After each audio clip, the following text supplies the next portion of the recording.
जय गुरु जी, शुक्राना गुरु जी। संगत जी, गुरु जी का अनंत अनंतम शुक्राना। ओम नमः शिवाय, शिव जी सदा सहाय। ओम नमः शिवाय, गुरु जी सदा सहाय। संगत जी, गुरु जी हमारे साथ हर बुरे से बुरे वक्त में भी खड़े होते हैं और हर अच्छे से अच्छे वक्त में भी खड़े होते हैं। संगत जी, गुरु जी की ब्लेसिंग हमें हर तरफ से मिलती है, बस हमें समझना चाहिए। संगत जी, दुख आए तो समझो कि गुरु जी ने हमारे बुरे कर्म काट दिए हैं और हमें आने वाले समय के लिए अच्छा समय गिफ्ट में ब्लेस कर दिया है। और संगत जी, सुख आए तो समझो गुरु जी हमसे बहुत खुश है, हमारे अच्छे कर्मों का हमें फल दे रहे हैं और हमें अच्छी अच्छी ब्लेसिंग दे रहे हैं। गुरु जी हमें अपने अपार कृपा से हमें अच्छे जीवन जीने का आनंद दे रहे हैं। तो संगत जी, शिव पुराण का पाठ गुरु जी ने जो बताया कि शिव पुराण का पाठ करो, और आंटी जी इतनी प्यारी सेवा करती हैं। तो संगत जी, शिव पुराण के पाठ की एक बहुत ही अलग महत्वता है। संगत जी, यह आपके जीवन के सभी कष्टों को खत्म कर देगा, आपको एक न्यू लाइफ ब्लेस करेगा। आइए सत्संग को शुरू करते हैं गुरु मंत्र जाप से। पाठ को ओम नमः शिवाय, शिव जी सदा सहाय। ओम नमः शिवाय, गुरु जी सदा सहाय। जय गुरु जी। पाठ है शिव पुराण का आंटी जी के द्वारा। जय गुरु जी। सनत कुमार बोले, हे व्यास, वहां स्थित होकर उस दानवेंद्र ने अत्यंत बुद्धिमान एक महान दैत्येश्वर को दूत बनाकर शिव जी के समीप भेजा। उस दूत ने वहां जाकर विट वृक्ष के नीचे बैठे हुए करोड़ों सूर्य के समान महातेजस्वी योगासन लगाए हुए ध्यान मुद्रा युक्त मंद मंद मुस्कुराते हुए शुद्ध स्फटिक के समान परमोज्वल ब्रह्मदेव से दिव्यमान त्रिशूल पटिश धारण किए हुए व्याघ्र चर्म ओढ़े हुए भक्तों की मृत्यु को दूर करने वाले, शांत तपस्या का फल देने वाले, संपूर्ण संपत्ति प्रदान करने वाले, शीघ्र प्रसन्न होने वाले, प्रसन्न मुख भक्त ग्रह करने वाले, विश्व बीज, विश्व रूप, विश्व को उत्पन्न करने वाले, विश्वेश्वर, विश्वकर्ता, विश्व संहार के कारण, ज्ञान कारणों के कारण, नरक समुद्र से पार उतारने वाले, ज्ञान दाता, ज्ञान बीज तक ज्ञान से नंदित होने वाले नेत्रों वाले सनातन उमापति विश्वनाथ को देखा। उस दानवेश्वर के दूत ने रथ से उतरकर कुमार से शंकर जी को देखकर सिर झुकाकर प्रणाम किया। उनके बाईं ओर विराजमान भद्रकाली तथा उनके आगे से स्कंद को प्रणाम किया। उसके बाद काली, शंकर एवं स्कंद ने लोक रीति से उसे आशीर्वाद दिया। इसके बाद सकल शास्त्रों का ज्ञाता शंखचूड़ का वह दूत हाथ जोड़कर शिव को प्रणाम करके उत्तम वचन कहने लगा। दूत बोला, हे महेश्वर, मैं शंखचूड़ का दूत यहाँ आपके पास आया हूँ, आपकी क्या इच्छा है उसे आप कहिए। सनत कुमार बोले, शंखचूड़ के दूत की बात सुनकर प्रसन्नतापूर्वक भगवान महादेव ने उससे कहा। महादेव जी बोले, हे महाबुद्धिमान दूत, तुम मेरे सुखदायक वचन को सुनो और विचार करके मेरे वचन को निर्विवाद रूप से कह देना। समस्त धर्मों के ज्ञाता तथा जगत के निर्माता ब्रह्मा धर्म के पिता हैं। उनके पुत्र मरीचि तथा उनके पुत्र कश्यप कहे गए हैं। दक्ष ने उन कश्यप की 13 कन्याएं प्रसन्नता के साथ प्रदान की हैं। दक्ष उसमें एक दनु नाम वाली थी, साधु स्वभाव वाली व उनके सौभाग्य को बढ़ाने वाली थी। उस दनु के परम तेजस्वी 4 दानव पुत्र हुए। उसमें एक विपरीचिति थी जो महाबलवान एवं महाप्रक्रमी थी। उस विपरीचिति का धार्मिक एवं महाबुद्धिमान दानवराज दम्भ नामक पुत्र हुआ। तुम उसी के धर्मात्मा पुत्र, श्रेष्ठ धर्मात्मा पुत्र, दानवों के राजा हो। तुम पूर्व जन्म में श्री कृष्ण के पार्षद, परम धार्मिक एवं गोपों के मुख्य थे, किंतु इस समय तुम राधिका के शाप से दानवेंद्र हो गए हो। यद्यपि तुम दानव योनि में आए हो, किंतु वास्तव में दानव नहीं हो। इस प्रकार अपने पुराने जन्म का वृत्तांत जानकर देवताओं के साथ वैर त्याग दो। तुम अपने पद पर स्थित रहकर राज्य का आदर पूर्वक सुख भोगो। देवगणों से अधिक द्वेष मत करो एवं विचार पूर्वक राज्य करो। हे दानव, देवगणों का राज्य लौटा दो और मेरी प्रीति की रक्षा करो। तुम अपने राज्य पर स्थित रहो, देवता भी अपने पद पर स्थित रहे। सामान्य प्राणियों के साथ भी विद्वेष करना बुरा होता है। फिर देवताओं ने विरोध का तो कहना ही क्या, वे सब कुलीन शुद्ध कर्म वाले तथा कश्यप के वंश में उत्पन्न हुए हैं। ब्रह्मादि हत्या जो भी कोई पाप है, वे जाति द्रोह जनित पाप की 16 कलाभ की बराबरी नहीं कर सकते। सनत कुमार बोले, हे व्यास जी, इस प्रकार शंकर ने उत्तम ज्ञान का बोध कराते हुए श्रुति एवं समृद्धि से संबंधित शुभ बातें उनसे कही। तब शंखचूड़ के द्वारा शिक्षित तर्कविद यह दूत होनहार से मोहित होकर विमृता पूर्वक इस प्रकार वचन कहने लगा। दूत बोला, हे देव, आपने जो वचन कहा अन्यथा नहीं है, किंतु ऐसा कोई तथ्यपूर्ण यथार्थ निवेदन सुनिए। आपने जो भी कहा है जाति द्रोह महापाप है। हे ईश, क्या यह असुरों के लिए है, देवों के लिए नहीं? हे प्रभु, इससे बताइए। यदि यह सबके लिए, मैं विचार कर आपसे कुछ कह रहा हूँ, आप ही निर्णय कीजिए, मैं संदेह दूर कीजिए। हे महेश्वर, चक्रधारी विष्णु ने प्रलय के समान समुद्र में दैत्य श्रेष्ठ मधु एवं कैटप का शीर्ष क्यों किया? हे गिरीश, यह तो प्रसिद्ध है कि देवताओं के पक्ष से अपने युद्ध में त्रिपुर को भस्म किया, तो ऐसा आपने क्यों किया? विष्णु ने बलिका सर्वस्व को लेकर उसे पाताल लोक में क्यों भेजा? सुतल आदि लोक का उद्धार करने के लिए उसके द्वार पर गधा लगा धारण करके क्यों स्थित है? इन देवताओं ने भाई से त्रिन्याक्ष को क्यों मारा और इन्हीं देवताओं ने रेशोवादिसुरों को क्यों मारा? पूर्व काल में समुद्र मंथन किए जाने पर देवताओं ने अमृत का पान किया। हम सभी को क्लेश प्राप्त हुआ, किंतु उसका अमृत पान रूप फल देवताओं ने भोगा। यह जगत भगवान काल का क्रीड़ा पात्र है। वे जिस समय जिसे ऐश्वर्य प्रदान करते हैं उस समय ऐश्वर्यवान हो जाता है। देवताओं तथा दैत्य को वैर सदा किसी न किसी निमित्त होता आया है, क्रमशः जीत और हार काल के अधीन है। इन दोनों के विरोध में आपका आ जाना निष्फल प्रतीत होता है। यह विरोध तो सामना संबंधियों का ही अच्छा लगता है, आप सदृश ईश्वर का नहीं। आप तो देवता तथा असुर सभी के स्वामी हैं, अतः इस समय आप महात्मा की केवल हम लोगों से यह स्पर्धा निर्लजता की बात है। विजय होने पर अधिक कीर्ति और पराजय होने पर हानि, ये दोनों आपके लिए सर्वथा विपरीत हैं। इसे मन से विचार कीजिए। सनत कुमार बोलते हैं, यह वचन सुनकर शिवजी हंसकर दानवराज से यथोचित मधुर वचन कहने लगे। महेश उवाच वयम भक्त परिदिन न स्वतंत्र कदापि ही तदीक्ष्य तत्कर्मणो न कस्यापि च पक्षिणा पुरा विधि प्रार्थना युद्ध मदपो माधव हरिपि मधुकटभ्यो दैत्य वर्यो प्रलान्वेः देव प्रार्थनाएं तेन हरि हिरण्यकश्यप पुरा प्रदर्थम भतो करीम भक्तानम हित कारणा। महेश बोले, हम अपनी भक्तों के अधीन हैं, स्वतंत्र कभी नहीं हैं। हम उनकी इच्छा से ही कर्म करते हैं और किसी के पक्षपाती नहीं हैं। पूर्व काल में ब्रह्मा की प्रार्थना से प्रलयवानव में विष्णु दैत्य श्रेष्ठ मधु कैटभ का युद्ध हुआ था। भक्तों का कल्याण करने वाले उन्हीं विष्णु ने पूर्व काल में देवताओं की प्रार्थना से प्रहलाद की रक्षा के निमित्त हिरण्यकश्यप का वध किया था। त्रिपुर संयुधम भस्मत्व करणम तथा देव प्रार्थनाएं करी मयपि च पुरा श्रुतम सर्वेश्वरा सर्वमातु देव प्रार्थनाएं पुरा अच्छन्नु भी युद्धम वधस्तेषां तया कृता अद्यापि त्रिदिशा सर्वे ब्राह्मणम शरणम सदेव हरिमहा च देवशरणागता हरिब्रह्मादिकनां च प्रार्थनावशमह्यप्यं सुरानमीश्वरदत्तं युद्धार्थं गम खलु प्रार्षद प्रवस्थं हि कर्णिष्यश्च महात्मना ये यतश्च दैत्यना हि केऽपि त्वया समाकालज्जमतिराजन् मम युद्धे त्वया सह देव कार्यप्तयुषोः विनयेन च प्रेषितः गच्छं त्वं शङ्खचूडं वैकैथनीयं च मे वचसयुक्तं करोत्वत्र सुरकार्यं करोम्यहम्।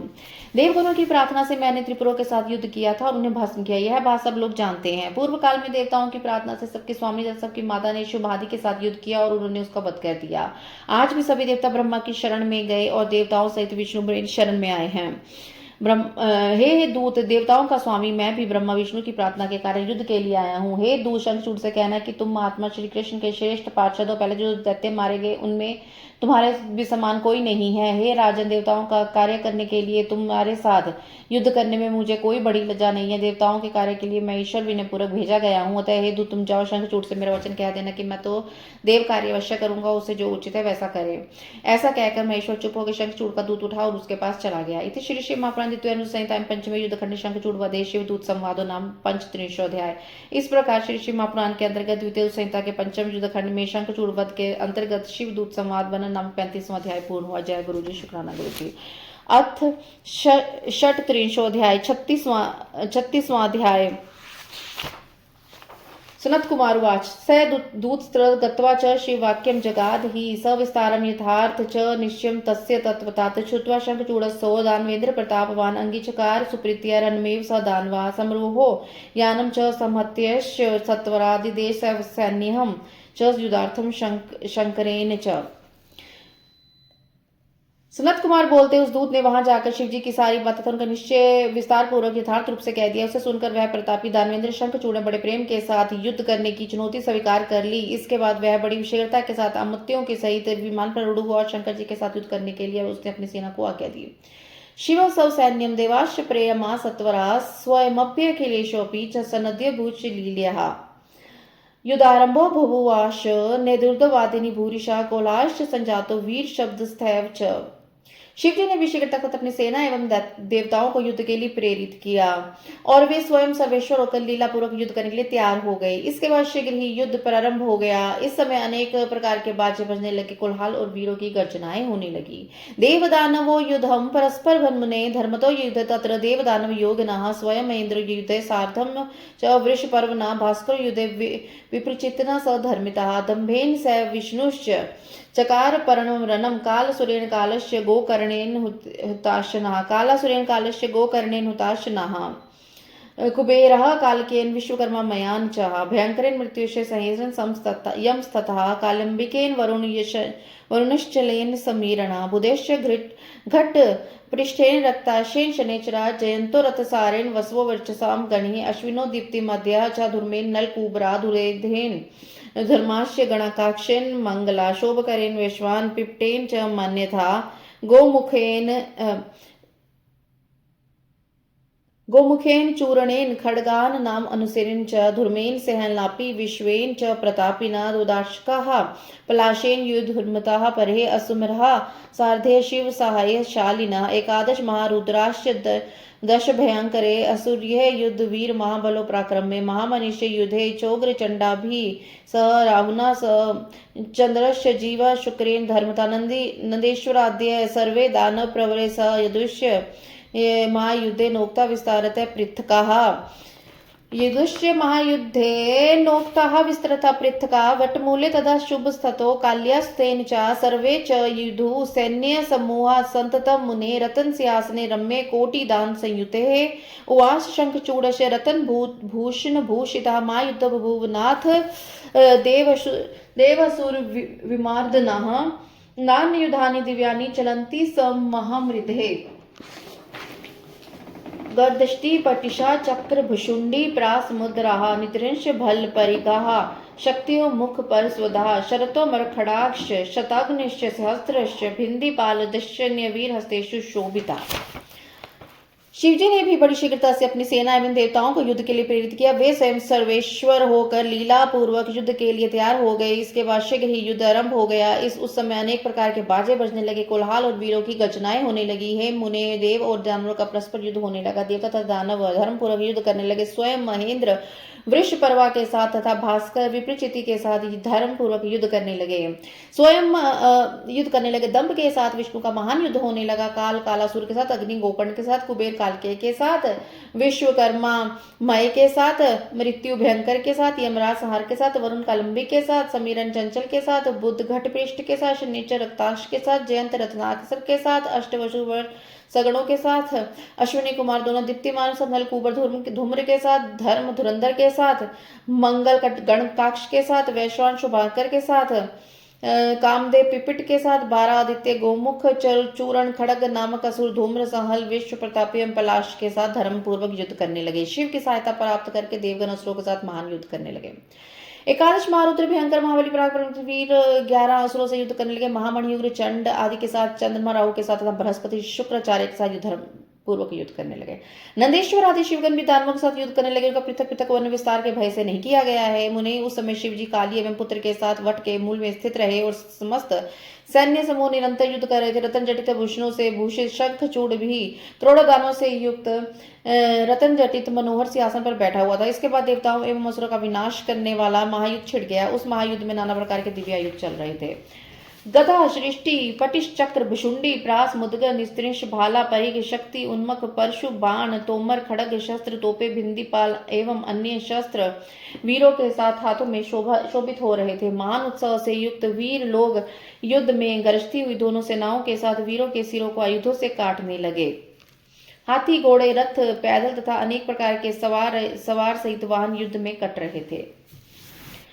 निकृत बाहु रुकर कटिकर्ण युगांत शनि ध्वज बाना स्त्री नुत्रवर भर्षुना समुदित किराट शिरोभि से कुंडले सर्भे निस्तरना वभो भू कर्णो भुर्वी महाभुजे संभारणे शनिन्हे सायुधर सागनिश्य सहसा पटलर्वा सागे मृदे भटा प्रधावता कबंधन सव शिरोक्ष भी पश्यंत सत्र चौथे पथु रुदता युद्ध स्वदुझे वल्गंतोत्रहम वीरा यदुष परस्परम शास्त्रे स्थव विदेस्त्र महाबल पराक्रम केचित स्वर्ण मुखे बाणे नित्या भटान मृदे वेदन वीर सनादम सतोया इव तोयतः सर्वतः शरकुटेन वीरा सरत सारितम वीरम छाद्यम स्प्रवट्ट सूर्य विभूता अन्योहम अभिविस्तृत्य युद्ध द्वंद्व योधिना अहयंतो विशतागरे क्षिपतो मम भिरुता सर्वतो वीर संगाश नाना बाहुध्वज युधा व्यदृशंत महासंख्ये कुर्वन्तं सी सर्वं महारवान स्वशंकाश विदुर्भे मृथक पृथक वल्गनम चक्रे तत्र महावीरा प्रश्चिता एवं चिरतरम कालम देवदानम महितः बभूव युद्धम विकटम करालम वीर हर्षदम महाप्रोभस्य लीलेहम शंकरस्य परमात्मना ये समोहितम सर्व सदैवासुर मनुष्यम। भुजा जंगा हाथ कटी दोनों कान पैर ध्वज बाण तलवार कवच एवं उत्तम आभूषण कट कर पृथ्वी पर गिरने लगे। उस समय योद्धाओं के कटे हुए किरीट कुंडल युक्त सिरों से तथा हाथियों की कटी हुई सूंडों से कटी हुई आभूषण युक्त भुजाओं तथा कटे हुए युद्ध एवं कटे हुए अन्य अंगों से समस्त पृथ्वी मधुमक्खी के छत्तों के समान फट गई।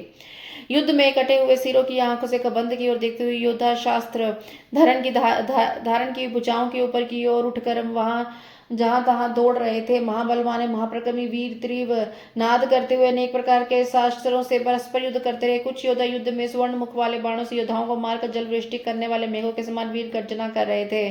कोई भी चारों ओर से अपने बाणों से रथ सहित सारथी को इस प्रकार ढक दे रहा था जिस प्रकार बादल सूर्य को ढक लेता है। द्वंद्व युद्ध करने वाले वीर एक दूसरे से भिड़ ललकारते हुए एक दूसरे के साथ आगे चलते मर्म स्थल पर प्रहार करते आपस में युद्ध कर रहे थे। उस महायुद्ध में वीर समूह चारों ओर से अपने हाथों में नाना प्रकार के ध्वज युद्ध लेकर सीना दिखाई दे रहे थे। उस युद्ध में महावीर महान शब्द करने वाले अपने शंखों को पृथक पृथक बजा रहे थे और प्रसन्न होकर घोर नाद कर रहे थे। इस प्रकार दीर्घ काल तक देवताओं तथा दानवों का विकट भयंकर एवं वीरों को हर्षित करने वाला महायुद्ध हुआ। परमात्मा महाप्रभु शंकर की यह लीला है जिसने देवता मनुष्य एवं असुरों सहित सभी को मोहित कर रखा है। इति श्री श्री महापुराण द्वितीय संहिताएं पंचमे युद्ध खंडे शंखचूड़ वधे परस्पर युद्ध वर्णम नाम षट्त्रिंशोऽध्याय। इस प्रकार श्री ऋषि महापुराण के अंतर्गत द्वितीय संहिता के पंचम युद्ध खंड में शंखचूड़ वध के अंतर्गत परस्पर युद्ध वर्णन नाम 36वां अध्याय पूर्ण हुआ। जय गुरु जी, शुक्राना गुरु जी। अथ सप्तत्रिंशोऽध्याय 37वां अध्याय।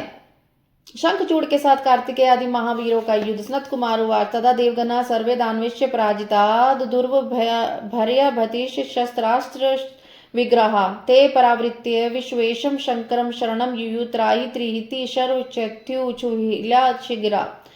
सनत कुमार बोले, व्यास जी, उस समय दानवों ने सभी देवताओं को पराजित कर दिया। जिस शास्त्रास्त्रों से शत विशत अंगों वाले देवता भयभीत होकर भागने लगे, वे लौटकर शिव जी की शरण में गए और हे सर्वेश रक्षा करो ऐसे वीरवाणी में कहने लगे। दृष्ट्वा पराजयम तेषां देवदीनं च स शंकरा सभ्यम वचनम श्रुत्वा कोपमुचकैश्चः निर्लक्ष्य च कृपादृष्ट्या देवेभ्यश्च भयं ददो बलं च स्वगानां वे विद्यमा तेजसा शिवगप्तिं स्तदो स्कंधो दानवानं गणैः सह युद्धे निर्भय संख्ये महावीरो हरात्मजः कृत्वा क्रोधं वीर शब्दं देवो यस्तान्कान्तकाक्षोहिनां शतकं समरे स जगानः रुधिरं पात्यमास्काली कमल लोचना तेषां शिरसि सचिद भवक्ष सहसा च स पपो रक्तानि तेषां च दानवानः समन्तता युधं चकार विविधं सुरदानं भीषणं शतलक्षं गजेन्द्राणं दानवानं तथा रणे समाध्येकस्तेन मुखे चिक्षेप लील्याः। तब उन देवताओं की इस प्रकार की पराजय देखकर तथा उनका भय युक्त वचन सुनकर शिवजी ने महान क्रोध किया। कृपा दृष्टि से देखकर उन्होंने देवताओं को अभयदान दिया और अपने तेज से गणों के बल को बढ़ाया। तब शिवपुत्र महावीर कार्तिकेय शिवजी की आज्ञा लेकर रण क्षेत्र में दानवों के साथ निर्भय होकर युद्ध करने लगे। तारकासुर का वध करने वाले कार्तिकेय ने क्रोध करके वीर ध्वनि करते हुए 100 अक्षनी सेना को युद्ध में मार दिया। कमल के समान नेत्र वाली काली सहस्त्र दैत्यों का सिर काटकर रक्त बहाने लगी और उनका भक्षण करने लगी। वे दानवों के रुधिर का चारों ओर से पान करने लगे और देवताओं तथा दानवों के लिए भयंकर विविध प्रकार के युद्ध करने लगी। उन्होंने रण में लीला पूर्वक 100 लाख हाथी एवं 100 लाख दानवों को एक हाथ से उठाकर मुख में डाल दिया।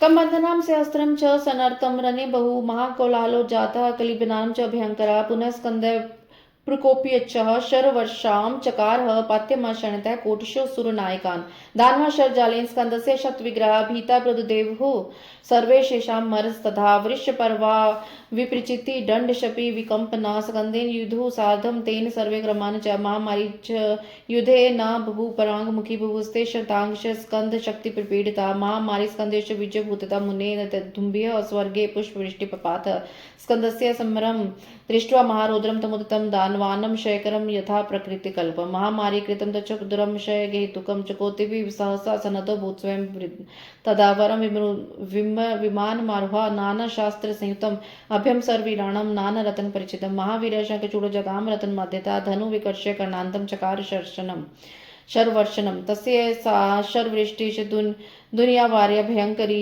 महाघोरान्धकारश्च वधस्थाने बहुः देवा पृथुवी सर्वे यन्यनदिविश नंदीश्वराय एव कार्तिकेस्ततो समुन्मुद्दिनी पर्वतानां च सर्पाणां नगानां शाखिनं च तथा राजा चकार वृष्टिं च दुनिवर्णं भयंकरम् तद्वृष्ट्या प्रातः स्कंदो बभूव शिवनंदनानि हैरेन च सान्द्रेन सर्वतो भास्करो यथा।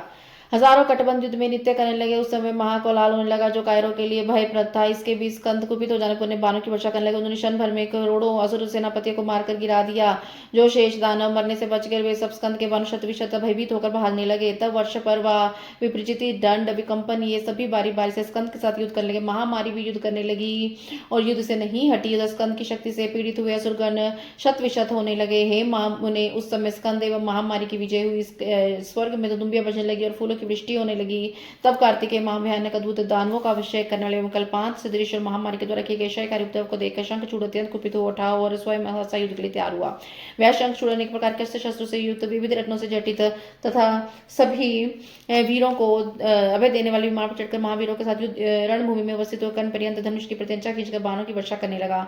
उसकी शरवृष्टि बड़ी भयानक थी, तब प्रतिकार के योग्य नहीं थी। उसने युद्ध स्थल में घनघोर अंधकार छा गया। तभी सभी देवता नंदेश्वर जो अन्य थे वे महागण भागने लगे। उस युद्ध में एकमात्र कार्तिकेय ही डटे रहे। उस समय दानवराज ने पर्वतों, सर्पों, नागों एवं वृक्षों की भयंकर एवं धुन्यवार्य वर्षा की। उस वृष्टि से शिवपुत्र स्कंद उसी समय आहत अछन्य हो गए जैसे घने कोहरे से आच्छादित सूर्य।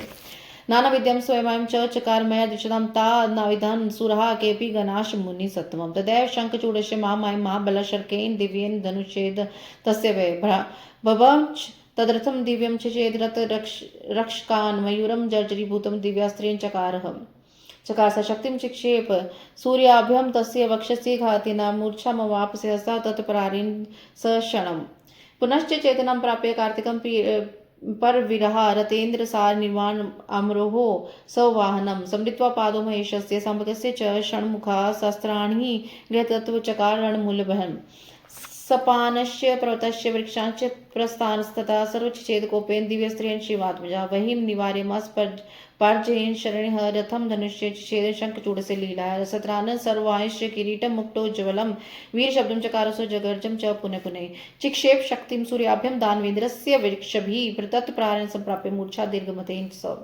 च मुहूर्त मात्रम तत्क्लेशम विनय स महाबला चैतन्यम प्राप्ते च तेस्तो जगर्जम हरिवर्चसा शक्तिय जगान चापी कार्तिके महाबलम स पपात महापृष्ठे मोघम कुर्वेन विधि प्रदाम काली कृत्वा तम क्रोड़े निनाय शिव सनिधो ज्ञानम तः शिव शापि जीव्य मास लील्या त्वदो बलमनंतम च समुस्ततो प्रतापवान गमनाय मतिम चक्रे पुनस्तत्र शिवात्मजा। हे मुनिश्रेष्ठ, उसने मय दानव के द्वारा सिखाई गई तथा अनेक प्रकार की माया फैलाई, किंतु कोई भी देवता तथा गण उसे नहीं जान सके। उसी समय महामायावी एवं महाबली शंखचूड़ ने अपने एक ही दिव्य बाण से उनके धनुष को काट दिया। उसने अनेक उनके दिव्य रथ एवं दिव्य रथ के रक्षकों को भी नष्ट कर दिया तथा अपने दिव्यास्त्र से उनके मयूर को जर्जर कर दिया। उसने उनके वक्षस्थल पर सूर्य के समान दिव्यमान में आघात करने वाली शक्ति चलाई। तब उसके प्रहार से कार्तिकेय सहसा मूर्छित हो गए। पुनः क्षण मात्र में चेतना प्राप्त कर शत्रु वीरों ने ललाट पर नष्ट करने वाले कार्तिकेय तथा महारथन जटित वाहन पर सवार हो गए। वे कार्तिकेय पार्वती से शिव के चरणों का स्मरण करके शस्त्र लेकर घनघोर संग्राम करने लगे। उस शिवपुत्र ने क्रोध पूर्वक अपने दिव्य शास्त्र से समस्त सर्पों, पर्वतों, वृक्षों, पाषाणों को काट दिया। उन्होंने पार्जन्य बाण के द्वारा लीला से ही शंखचूड़ के आग्नेस्त्र को शांत कर दिया और उसका रथ तथा धनुष भी काट डाला। वे उसके कवच, समस्त वाहन, उज्ज्वल किरीट तथा एवं मुकुट को नष्ट कर वीर ध्वनि करने लगे तथा बारंबार गरजने लगे। उसके बाद उन्होंने दानवेंद्र की छाती पर सूर्य के समान दिव्यमान शक्ति से प्रहार किया। उस अत्यंत तीव्र प्रहार से वह मूर्छित हो गया। वह महाबली थोड़ी देर में ही शक्ति की पीड़ा दूर कर चेतना को प्राप्त करके उठ गया और सिंह के समान गर्जना करने लग गया। उस महाबली ने कार्तिकेय पर अपनी शक्ति से प्रहार किया। तब कार्तिकेय विधाता के द्वारा दी गई शक्ति को अमोघ सिद्ध करने के लिए पृथ्वी तल पर गिर पड़े। तब काली उन्हें अपनी गोद में उठाकर शिवजी के पास ले गई। शिवजी ने अपनी लीला से ज्ञान के द्वारा उन्हें पुनः जीवित कर दिया और उन्हें अनंत बल प्रदान किया। तब वे महाप्रतापी शिवपुत्र उठ बैठे और पुनः युद्ध में जाने का विचार करने लगे। एतमिस्तनंतरे वीरो मयूरभद्रो महाबला शंखचूड़न युधे समरे बलशाली नाम वर्ष समरे स्त्राणी यानी यानी च दानवा चिछेद लील्या वीरस्थानी तानी निजः शरह दिव्यास्त्राणि शतशो मुमच्चे दानवेश्वरा तानी चिछेद त बाण वीरे भद्र प्रताप वाहन अथावी चुकोपाच्छे शंख चूड़ा प्रतापवान शक्ति जगनुरसी तम स चंकपे प्रपात को शनेन चेताम प्राप्य समुस्थितो गणेश्वरा जगरां च धनुभुव वीरभद्रो गणागणिः अस्मिन्नन्तरे काली जगाम समरम पुनः भक्षितुम दानवान सवांश रक्षितुम कार्तिकेय च वीरस्ताव जगमुनश्य ते च नंदीश्वरात्य सर्वे देवाश्च गंधर्वा यक्षा रक्षासी पन्नगा मध्य भाण्डस्य बहुशा शतशो वाद्यवाका पुनरसमुदिताश्चन वीरा उबित्योखिला। इसी बीच महाबली पराक्रमी वीर भद्र बलशाली शंखचूड़ के साथ रण क्षेत्र में युद्ध करने लगे। उस दानव ने समर में जिन जिन अस्त्रों को चलाया उन अस्त्रों को वीरभद्र ने लीलापूर्वक अपने बाणों से नष्ट कर दिया। तब उस दानवेश्वर ने सैकड़ों दिव्य अस्त्र छोड़े, किंतु प्रतापी वीरभद्र ने अपने बाणों से उनका छेदन कर दिया। तब प्रतापी शंखचूड़ अत्यंत कुपित हुआ। उसने अपनी शक्ति के द्वारा उनकी छाती पर प्रहार किया, जिससे वो कांप उठे, पृथ्वी पर गिर पड़े। इसके बाद गणों में प्रमुख गणेश्वर वीरभद्र क्षण मात्र में चेतना प्राप्त कर उठ खड़े हुए और उन्होंने पुनः धनुष ले लिया। इसी बीच काली कार्तिकेय की इच्छा से दानवों का भक्षण करने तथा गणों की रक्षा करने हेतु युद्ध भूमि में गई और नंदेश्वर आदि वीरगण सभी देवता गंधर्व यक्ष राक्षस तथा नाग उनके पीछे पीछे चलने लगे। बाजे बजने लगे। सैकड़ों वीर मधु भांड लिए हुए थे। दोनों पक्षों के वीर युद्ध के लिए उद्विग्न थे। इति श्री श्री महापुराण द्वितीय युद्ध संहिता में पंचम युद्ध खंडे शंखचूड़ वधे सैसन्य शंखचूड़ युद्ध वर्णन नाम सप्तत्रिंशोध्याय। इस प्रकार श्री श्री महापुराण के अंतर्गत द्वितीय युद्ध संहिता के पंचम युद्ध खंड में शंखचूड़ वध के अंतर्गत सैसन्य शंखचूड़ युद्ध वर्णन नामक 37वां अध्याय पूर्ण हुआ। जय गुरु जी, शुक्राना गुरु जी।